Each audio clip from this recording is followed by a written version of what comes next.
Tama. Pero, alam mo, yan si Mariko. Pinagsalitaan ako niya. Pinagsalitaan niya ako. Pero, iniisip ko lang naman yung kapakanan niya. Amelia, ayaw kasing matulad yung anak ko sa akin. Maging bruha? Ano ba? Maging disgrasyada. Maging disgrasyada. Ayoko. Ayoko. Mababaliw ako.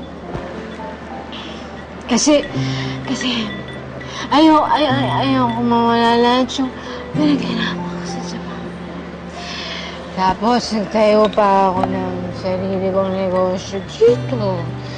Tapos, ayoko mapunta sa maling lalaki.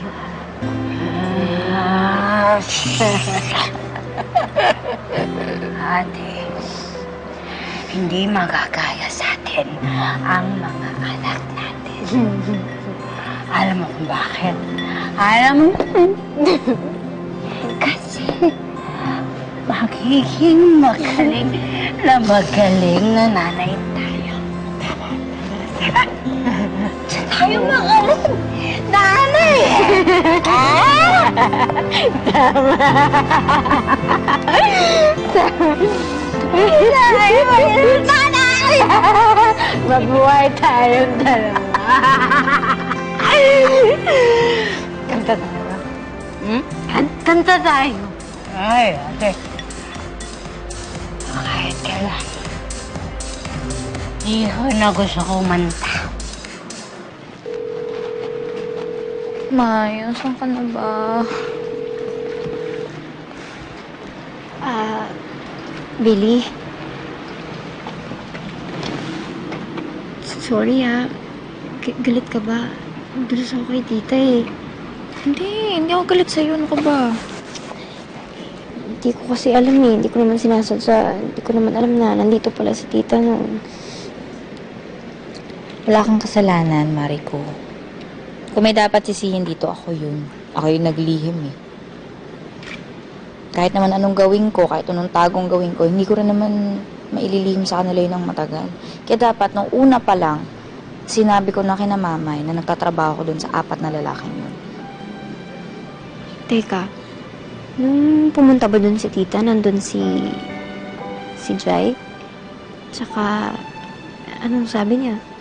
There is no goodbye!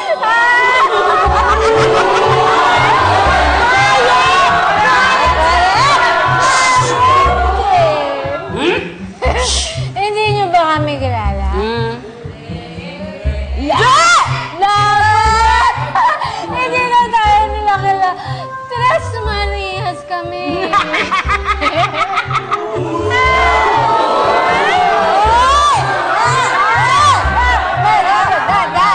Dapat nga gagawa kaming album.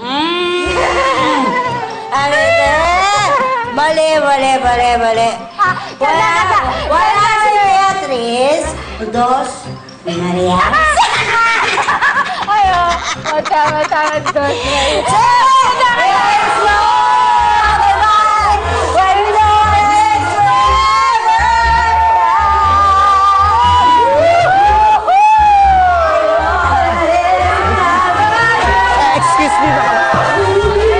Excuse me, mga madam.